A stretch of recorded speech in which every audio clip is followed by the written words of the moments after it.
Welcome back to news jet update. चलिए देखते हैं झारखंड की 25 फटाफट बड़ी खबरों को। इससे पहले आप झारखंड के किस जिले से न्यूज को देख रहे हैं हमें कमेंट बॉक्स में जरूर बताएं। साथ ही डेली अपडेट रहने के लिए आप हमारे चैनल को सब्सक्राइब कर बेल आइकन को दबाना बिल्कुल ना भूलें। पहली खबर, झारखंड के सभी गांव में बनेगा माझी हाउस, पुरानी परंपराओं का होगा संचालन। झारखंड में आदिवासी समाज की सामाजिक व्यवस्था और संस्कृति के बेहतर संचालन के लिए सरकार ने नई पहल की है। मंत्री चंपई सोरेन ने बताया कि राज्य के सभी गांव में माझी हाउस बनाया जाएगा, जहां से सामाजिक परंपरा और संस्कृति का बेहतर संचालन किया जाएगा। आदिवासी समाज में किसी भी तरह के सामाजिक कार्य के अलावा किसी निर्णय के लिए गांव के माझी की सहमति लेना जरूरी होता है। अगली खबर, 54 आदिवासी संगठन 20 दिसंबर को देंगे धरना, कहा 1932 का खतियान बने स्थानीयता। स्थानीय नियोजन नीति की मांग को लेकर राज्य के 54 आदिवासी मूलवासी सामाजिक संगठन एक मंच पर आ गए हैं, जिन्होंने सड़क पर उतरकर आंदोलन करने की रणनीति बनाई है। सभी संगठन के सदस्य 20 दिसंबर को राजभवन के सामने धरना देकर राज्य सरकार पर दबाव बनाने की कोशिश करेंगे। आंदोलन की अगुवाई कर रहे शिक्षाविद डॉक्टर कर्मा उरांव के मुताबिक झारखंड राज्य के बने 21 साल हो गए, लेकिन आज भी यहां के मूल जनभावना के अनुरूप स्थानीय नीति नहीं बनी, जिसका खामियाजा यहां के स्थानीय आदिवासियों और मूलवासी समाज को भुगतना पड़ रहा है। दूसरे राज्यों के लोगों को राज्य में सरकारी नौकरी, उद्योग में नौकरी और व्यापार के क्षेत्र में रोजगार के अवसर मिल रहे हैं। उन्होंने राज्य सरकार से मांग की है कि जल्द स्थानीय लोगों की मूल भावनाओं के अनुरूप स्थानीय और नियोजन नीति बनाई जाए, ताकि यहां के लोगों को रोजगार का अवसर मिल सके। अगली खबर, यूनिवर्सल पेंशन हर माह 5 तक खाते में। मुख्यमंत्री हेमंत सोरेन के निर्देश के बाद राज्य में देश की पहली यूनिवर्सल पेंशन योजना लागू कर दी गई है। सरकारी सेवा में अस्थायी रूप से नियोजित और आयकर अदा करने वाले परिवार के सदस्य को छोड़कर अब 60 वर्ष से अधिक आयु के सभी वृद्धजनों को पेंशन योजना का लाभ प्राप्त होगा। सरकार ने पेंशन के लिए आवेदन को अमान्य करने वाली 14 शर्तें हटा दी हैं। महीने की 5 तारीख को 1000 रुपये पेंशन प्रति माह लाभुकों के खाते में प्राप्त होगी। सामाजिक सुरक्षा योजना के तहत संचालित पेंशन योजना को सरल बनाया गया है। एपीएल और बीपीएल कार्ड की बाध्यता समाप्त कर दी गई है। गरीब, निःशक्त और निराश्रित, जिनमें विधवा, एकल वृत्य महिलाएं भी यूनिवर्सल पेंशन स्कीम से आच्छादित होंगी। सरकार के महिला, बाल विकास एवं सामाजिक सुरक्षा विभाग के प्रधान सचिव अविनाश कुमार के मुताबिक उदार नियम के लागू होने से 12 लाख नए लाभुक जुड़ने का आकलन है, लेकिन इससे अधिक संख्या होने पर भी उन्हें पेंशन योजना का लाभ सरकार देगी। अगली खबर, देवघर में कोरोना से वृद्ध की मौत। मधुपुर के वार्ड नंबर 20 निवासी 60 वर्षीय वृद्ध की मृत्यु कोरोना संक्रमण की वजह से सदर अस्पताल में हो गई। इसकी पुष्टि डीसी मंजूनाथ भंजत्री ने की है। डीसी के अनुसार उस वृद्ध मरीज ने कोविड टीका भी नहीं लिया था। पिछले 7 दिनों में 6 कोविड मरीजों की पुष्टि देवघर जिले में हुई है। गत 3 महीनों के दौरान वर्तमान में मरीजों की संख्या सर्वाधिक बताई जा रही है। अगली खबर, राजकीय अतिथिशाला का राज्यपाल और सीएम ने किया उद्घाटन। राज्यपाल रमेश बैस और मुख्यमंत्री हेमंत सोरेन ने मंगलवार को कांके रोड स्थित मदरा मुंडा राजकीय अतिथिशाला का उद्घाटन किया। उद्घाटन के बाद राज्यपाल और मुख्यमंत्री ने नवनिर्मित भवन का निरीक्षण भी किया। अतिथिशाला की बाह्य दीवारों पर झारखंड की कला संस्कृति को दर्शाया गया है। अगली खबर, टाटा स्टील के खिलाफ काली पट्टी बांधकर धरने पर बैठे स्वास्थ्य मंत्री बन्ना गुप्ता। झारखंड के स्वास्थ्य मंत्री बन्ना गुप्ता टाटा स्टील के खिलाफ मुंह पर काली पट्टी बांधकर जमशेदपुर टाटा की मूर्ति के सामने धरना दिया। स्वास्थ्य मंत्री बन्ना गुप्ता ने बताया कि टाटा के अधिकारियों ने भगवान बिरसा मुंडा की जयंती पर उन्हें श्रद्धांजलि नहीं दी।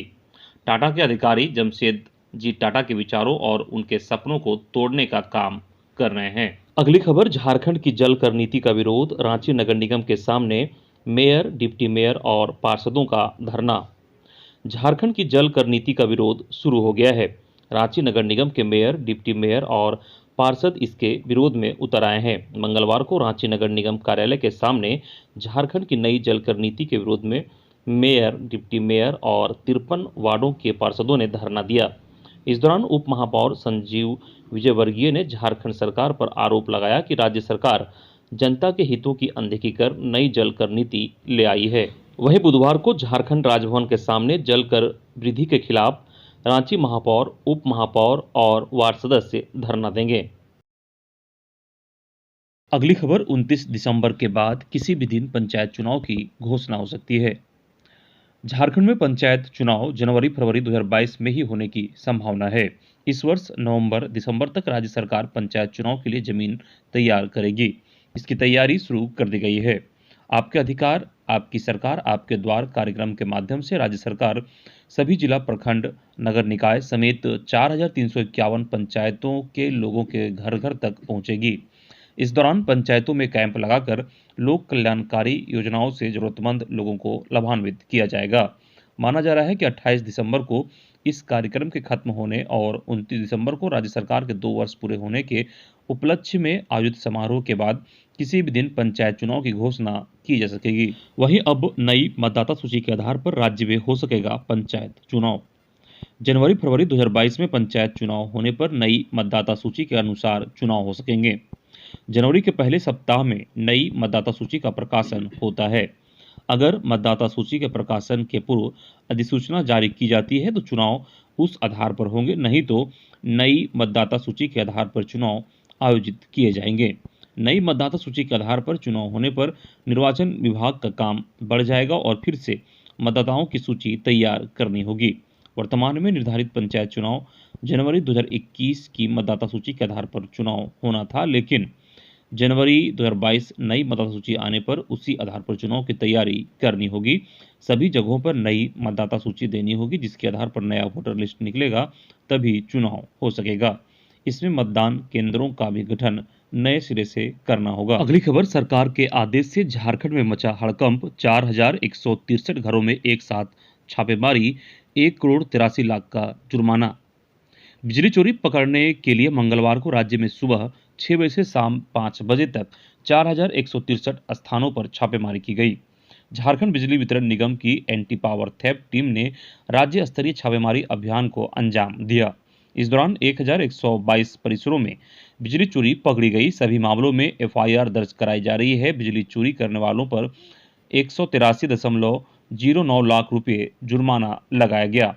छापेमारी में रांची के 653 स्थानों में से 105 जगहों पर बिजली चोरी पकड़ी गई। इसके अलावा गुमला में 33, जमशेदपुर में 65, चाईबासा में 35, धनबाद में 52, चास में 50, डाल्टनगंज में 199, गढ़वा में 78, दुमका में 89, साहिबगंज में 47, गिरिडीह में 65, देवघर में 138, हजारीबाग में 90, रामगढ़ में 51 और कोडरमा में 25 स्थानों पर बिजली चोरी पकड़ी गई। अगली खबर, पेट्रोल डीजल पर वैट घटाने से वित्त मंत्री का इनकार, कहा हमने ना बढ़ाया है ना घटाएंगे। झारखंड के वित्त, वाणिज्य कर एवं खाद्य आपूर्ति मंत्री डॉक्टर रामेश्वर उरांव ने पेट्रोल डीजल पर से वैट घटाने के सवाल पर कहा कि हमने ना वैट बढ़ाया था ना ही हम घटाएंगे। जमशेदपुर में private school and children welfare association के शिक्षक सम्मान समारोह में मीडिया से बात करते हुए डॉक्टर उरांव ने कहा कि जिसने बढ़ाया था उसी ने घटाया भी है। उन्होंने कहा कि रघुवर दास की सरकार में पेट्रोल डीजल पर 22% वैट था, अभी भी वही है। केंद्र की मोदी सरकार ने 2014 में ईंधन का एक्साइज ड्यूटी बढ़ाकर 32% कर दिया था, उसी को उन्होंने घटाया है। वहीं उन्होंने छोटी कक्षाओं के बच्चों के लिए स्कूलों को खोले जाने के सवाल पर डॉक्टर उरांव ने कहा कि तीसरी कक्षा से लेकर 5वीं तक के बच्चों के लिए स्कूल खोलने को लेकर वह सरकार की हाई लेवल कमेटी के पास अपनी बात रखेंगे। अगली खबर, नए साल में फिर से निकलेंगे रद्द हुई 4,981 नौकरियों के 6 विज्ञापन, जेएसएससी कर रहा तैयारी। झारखंड कर्मचारी चयन आयोग ने नए साल में रद्द हुए 6 विज्ञापन को फिर से शुरू करने के लिए आवेदन जारी करेगा। इसे लेकर आयोग में तैयारी चल रही है। आयोग विज्ञापन जारी करने में उन नियुक्तियों को प्राथमिकता देगा जिन्हें नियुक्ति नियमावली में बदलाव होने की वजह से रद्द कर दिया गया है। कर्मचारी चयन आयोग के एक वरीय अधिकारी ने बताया कि आयोग इसकी तैयारी कर रहा है। आयोग न केवल रद्द हुए विज्ञापन को फिर से जारी करेगा बल्कि जिन विभागों की नियुक्ति नियमावली में बदलाव हो चुका है उन विभागों से संबंधित नियुक्ति को भी जारी करेगा। अगली खबर, हिमाचल की तरह पूरे देश की जनता केंद्र सरकार को सिखाएगी सबक, राजेश ठाकुर। झारखंड कांग्रेस अध्यक्ष राजेश ठाकुर जनजागरण अभियान के तहत इन दिनों कोलाहन प्रमंडल के दौरे पर हैं। मंगलवार को राजेश ठाकुर अपने समर्थकों के साथ सरायकेला जिला पहुंचे, जहां दर्जनों स्थानों पर गुटों में बंटकर कांग्रेस कमेटी और कार्यकर्ताओं द्वारा प्रदेश अध्यक्ष का जोरदार अभिनंदन किया गया। इस मौके पर प्रदेश अध्यक्ष ने केंद्र सरकार की नीतियों के खिलाफ राज्यव्यापी जनजागरण अभियान चलाए जाने की बात कही। उन्होंने कहा कि जिस तरह हिमाचल की जनता ने महंगाई, बेरोजगारी की मार से त्रस्त होकर पीएम मोदी को करारा जवाब दिया है, उसी तरह पूरे देश की जनता को जागरूक होकर केंद्र सरकार के खिलाफ खड़ा होना होगा। अगली खबर, ओबीसी को 50 की जगह मिल रहा 14% आरक्षण। राजकुमार, जातिगत जनगणना देश में कराने और आबादी के अनुसार आरक्षण की मांग को लेकर ओबीसी मंच की ओर से गुड्डा के शहीद स्तंभ पर एक दिवसीय धरना प्रदर्शन किया गया। मंच की ओर से राष्ट्रपति के नाम ज्ञापन एसडीओ गुड्डा को सौंपा गया। इसके पूर्व शहीद स्तंभ से एसडीओ कार्यालय तक पैदल मार्च भी किया गया। मंच जिलाध्यक्ष राजकुमार भगत ने बताया कि आर्थिक व सामाजिक गैर बराबरी मानव समूह के लिए सबसे बड़ी समस्या है। देश में हालात यह पहुंच गया है कि 80 करोड़ लोग गरीबी रेखा के नीचे पहुंच गए हैं और उन्हें भोजन के लाले पड़े हुए हैं। ऐसी परिस्थिति में देश को सशक्त, मजबूत और शक्तिशाली बनाने के लिए देश में जातीय जनगणना व समानुपातिक हिस्सेदारी सुनिश्चित करना चाहिए। अगली खबर, जेपीएससी कार्यालय के पास असंतुष्ट अभ्यर्थियों का प्रदर्शन, पुलिस ने खदेड़ा। 7वीं से लेकर 10वीं जेपीएससी पीटी रिजल्ट में गड़बड़ी का मामला तूल पकड़ने लगा है। इसके खिलाफ अभ्यर्थी आंदोलनरत हैं। इधर मंगलवार को अभ्यर्थी जेपीएससी कार्यालय का घेराव करने पहुंच गए, हालांकि वे सफल नहीं हुए।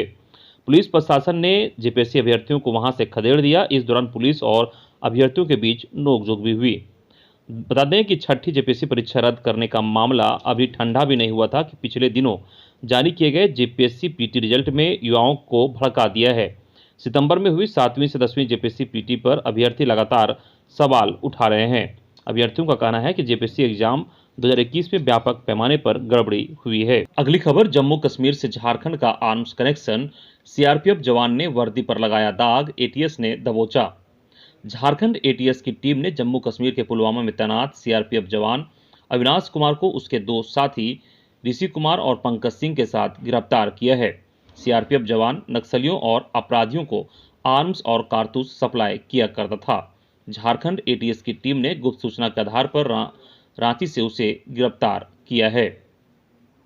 गिरफ्तार हथियार तस्करों के पास AK-47 और इंसास राइफल की 450 गोलियां बरामद की गई है। झारखंड एटीएस के एसपी प्रशांत आनंद ने प्रेस कॉन्फ्रेंस में जानकारी देते हुए बताया कि इस गिरोह में अभी कई और लोग भी हैं जो फरार हैं। उनके संबंध में जानकारियां हासिल की जा रही है। अगली खबर, वनाधिकार पट्टा ले चुके लोगों को मनरेगा से मिलेगा रोजगार। मनरेगा आयुक्त राजेश्वरी बी ने राज्य स्थापना दिवस 15 नवंबर के अवसर पर वनाधिकार अधिनियम 2006 के तहत व्यक्तिगत एवं सामुदायिक वनाधिकार पट्टा प्राप्त लाभान्वितों को मनरेगा से काम उपलब्ध कराने का निर्देश दिया है। आयुक्त ने कहा है कि ऐसे वनाधिकार पट्टा प्राप्त लाभुकों को मनरेगा से जॉब कार्ड उपलब्ध कराते हुए कम से कम 100 व्यक्तियों को मनरेगा के तहत लाभान्वित किया जाए। मनरेगा आयुक्त ने यह निर्देश राज्य के सभी जिलों के उपायुक्त व उप विकास आयुक्तों को दिया है। ऐसे में कम से कम पूरे राज्य में वनाधिकार पट्टा प्राप्त लाभुकों को चिन्हित कर 2400 या इससे अधिक लाभुकों को मनरेगा से रोजगार उपलब्ध कराया जाएगा। अगली खबर धनबाद से है, जहां जेटेट के पेच में फंसी शिक्षकों की नियुक्ति प्रक्रिया। विभिन्न कस्तूरबा गांधी आवासीय बालिका विद्यालयों में शिक्षकों के 8 पद रिक्त हैं। अब यह नियुक्ति प्रक्रिया जेटेट सर्टिफिकेट की वैधता की पेच में फंस गया है। वर्ष 2013 में जारी जेटेट की वैधता मई 2020 में खत्म हो चुकी है। जेटेट की वैधता 7 साल की ही है। ऐसे में जिला स्तर पर नियुक्ति प्रक्रिया कैसे आगे बढ़े, इसे लेकर समग्र शिक्षा अभियान कार्यालय अब डीसी से मार्गदर्शन मांगेगा। सूत्रों का कहना है कि साइंस के 4 पद के लिए 95 आवेदन मिला था। इनमें से 14 अर्हता को पूरा करता है, लेकिन इनमें से कई के सर्टिफिकेट की वैधता खत्म हो गई है। गणित में 2 पद के लिए 41 आवेदन मिले हैं। एकमात्र आवेदक अर्हता पूरा करता है, लेकिन उनकी जेटेट सर्टिफिकेट की वैधता खत्म हो गई है। अगली खबर, नक्सलियों ने ठेकेदार का अपहरण कर जमकर पीटा, कहा 4 दिन में 30 लाख दो, नहीं तो पूरे परिवार को मार देंगे। खबर चाईबासा से है, जहां चाईबासा जिले के गुवा थाना क्षेत्र के बड़ा जामदा ओपी अंतर्गत 15 साली गांव निवासी ठेकेदार विपिन चंद्र महाकूड़ को कथित हथियारबंद पीएलएफआई नक्सलियों ने 30 लाख रुपए लेवी के लिए घर से अपहरण कर लिया। हथियार के बल पर उन्हें लगभग 2 किलोमीटर दूर जंगल में ले जाकर डंडे से जमकर पीटा। इससे वे गंभीर रूप से घायल हो गए। 4 दिन के अंदर 30 लाख रुपए नहीं पहुंचाने पर पूरे परिवार की हत्या करने की धमकी देकर छोड़ दिया। अगली खबर, धनबाद में 17 अपराधी गिरफ्तार, चोरी के 13 बाइक बरामद। धनबाद जिले में पुलिस ने बाइक चोर गिरोह का खुलासा किया है। पुलिस ने 13 बाइक के साथ 17 अपराधियों को गिरफ्तार किया है। पकड़े गए सभी अपराधियों का पूर्व में आपराधिक इतिहास रहा है। गिरफ्तार सभी अपराधियों को फिलहाल जेल भेज दिया गया है। एसएसपी संजीव कुमार ने बताया कि जिले के विभिन्न क्षेत्रों में, विशेषकर शहरी क्षेत्रों में दोपहिया वाहनों की चोरी की घटनाओं में वृद्धि देखने को मिली है, जिसे ध्यान में रखते हुए पुलिस की विशेष टीम का गठन किया गया है। विशेष टीम ने पेशेवर तरीके से कार्रवाई करते हुए वाहन चोरी के हॉटस्पॉट एरिया को चिन्हित किया। वैसे क्षेत्रों में आम जनता के माध्यम से सीसीटीवी कैमरा लगवाने की कवायद शुरू की गई। पुलिस ने भीड़ भाड़ वाले इलाकों में विशेष निगरानी रखना शुरू किया। व्यावसायिक प्रतिष्ठानों में भी सीसीटीवी कैमरे लगाए गए। कुल 44 सीसीटीवी कैमरे की मदद और पुलिस की तत्परता से 13 बाइक के साथ 17 बाइक चोर को गिरफ्तार किया गया। इन सभी को न्यायिक हिरासत में जेल भेज दिया गया है। अगली खबर रांची यूनिवर्सिटी से है, जहां नामांकन पोर्टल 25 तक खुला रहेगा। रांची विश्वविद्यालय के अंतर्गत विभिन्न कॉलेजों में स्नातक सत्र 2021-24 में नामांकन के लिए कई विषयों में सीटें खाली रह गई है। उन पर नामांकन के लिए चांसलर पोर्टल को खुला रखा गया है। Doranda college, Marwari college, women's college, SS memorial college, JN college Dhurwa, PPK college Bundu आदि में कई विषयों में बड़ी संख्या में सीटें खाली रह गई हैं।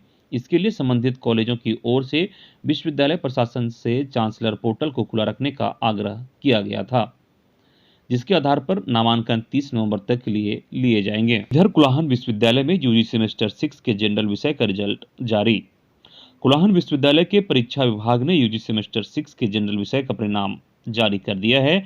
विद्यार्थी अपना परिणाम विश्वविद्यालय के आधिकारिक वेबसाइट पर देख सकते हैं। अगली खबर, पोषण सखी को 9 माह से मानदेय नहीं, आक्रोश। आंगनबाड़ी केंद्र में कार्यरत पोषण सखी को पिछले 9 माह से मानदेय नहीं मिला है। पोषण सखियों ने आक्रोश व्यक्त करते हुए 20 नवंबर को मुख्यमंत्री हेमंत सोरेन का पुतला दहन करने का प्रस्ताव किया है। यह निर्णय ब्लॉक परिसर में पिंकी कुमारी की अध्यक्षता में पोषण सखी समन्वय समिति सीटू की बैठक में लिया गया। बैठक को संबोधित करते हुए सीटू राज्य कमेटी सदस्य संजय पासवान ने कहा कि पिछले 9 माह से पोषण सखी को मानदेय नहीं मिल रहा है, जिसके कारण दुर्गा पूजा, दिवाली व छठ जैसे त्योहार फीका रहा। वहीं दूसरी तरफ झारखंड सरकार पोषण सखी को नौकरी से हटाने की साजिश कर रही है। अगली खबर, किसान एकता मंच ने झामुमो कार्यालय में किया प्रदर्शन। खबर गिरिडीह से है, जहां 16 नवंबर को विभिन्न मांगों को लेकर किसान एकता मंच जिला कमेटी ने झामुमो कार्यालय में प्रदर्शन किया। प्रदर्शन किसान विधायक के द्वार कार्यक्रम के तहत किया गया। किसान मंच के जिला अध्यक्ष अवधेश कुमार सिंह ने बताया कि रजिस्टर 2 और खतियान का नकल किसानों को शीघ्र दिलाने की मांग को लेकर प्रदर्शन किया जा रहा है। अगली खबर दुमका से है, जहां प्रेमिका के परिजनों ने युवक को जहर खिलाया, पीट पीट कर मार डाला। दुमका में प्रेम प्रसंग में हरनाकुंडी मोहल्ले निवासी विवेक शाह की हत्या कर दी गई। आरोप है कि प्रेमिका के परिजनों ने अपने घर बुलाकर उसे खाना में जहर दे दिया और जब उसकी तबीयत बिगड़ी तो पीट कर अधमरा कर झाड़ी में फेंक दिया। सरुआ गांव में सोमवार की रात घटना के बाद विवेक की बहन को भाई के अधमरा स्थिति में झाड़ी में फेंके होने की सूचना मिली तो वह भागती हुई मौके पर पहुंची और भाई को तुरंत फूलो झानो मेडिकल कॉलेज अस्पताल में भर्ती कराया, जहां रात में ही विवेक की अस्पताल में मौत हो गई। अगली खबर गोड्डा के मेहरमा से है, जहां जवान की अंतिम विदाई में उमड़ी भीड़। मेहरमा थाना क्षेत्र के पहाड़खंड हुलुकपुर गांव का रहने वाला मिथुन कुमार दास भारत तिब्बत सीमा पुलिस के उड़ीस मदुरई में तैनात पुलिस जवान की बीते रविवार को डेंगू से ग्रस्त इलाज के दौरान शहीद हो गए थे, जिसका शव छत्तीसगढ़ प्रशासन की मदद से उसे गोड्डा के मेहरमा हुलुकपुर पैतृक आवास लाया गया। मिली जानकारी के अनुसार जवान बीते लगभग 10 दिनों से डेंगू मलेरिया से ग्रसित था, जिसका इलाज दिल्ली एम्स में चल रहा था। उसी के दौरान मौत हो गया। अगली खबर गोड्डा सुंदर पहाड़ी मुख्य मार्ग में ट्रक की चपेट में आने से साइकिल सवार छात्रा गंभीर। छात्र की पहचान गायत्री कुमारी बताया जा रहा है और जो सरकंडा निवासी नगेंद्र यादव की पुत्री बताई जा रही है। अगली खबर रांची और धनबाद में खुला नौकरियों का पिटारा, तुरंत करें अप्लाई। जो युवा यहां नौकरी करना चाहते हैं वो संबंधित विभाग के आधिकारिक वेबसाइट पर जाकर प्रकाशित नोटिफिकेशन को पढ़ें और आवेदन की प्रक्रिया को जल्द से पूरा करें। पहली खबर है, सेंट्रल कोल फील्ड्स लिमिटेड ने 177 पदों पर भर्ती निकाली है। पद का नाम है जूनियर डाटा एंट्री ऑपरेटर, जिसमें योग्यता 10वीं कक्षा पास है और नौकरी करने का स्थान रांची है, जिसमें लिखित परीक्षा परिवीनदत्ता परीक्षा के द्वारा चयन होगा। आवेदन करने की अंतिम तिथि 26 नवंबर 2021 है और आवेदन करने के लिए वेबसाइट https://www.centralcoalfields.in है। वहीं दूसरी नियुक्ति भारत कुकिंग कोल लिमिटेड ने 94 पदों पर भर्ती निकाली है, जिसमें पद का नाम 40 है और जिसकी योग्यता 8वीं पास है। नौकरी का स्थान धनबाद है, जिसमें चयन की प्रक्रिया ट्रेड टेस्ट में प्राप्तांकों के अनुसार होगा और आवेदन की अंतिम तिथि 22 नवंबर 2021 है। आवेदन करने के लिए वेबसाइट https://www.bcclweb.in/ पर आप अप्लाई कर सकते हैं।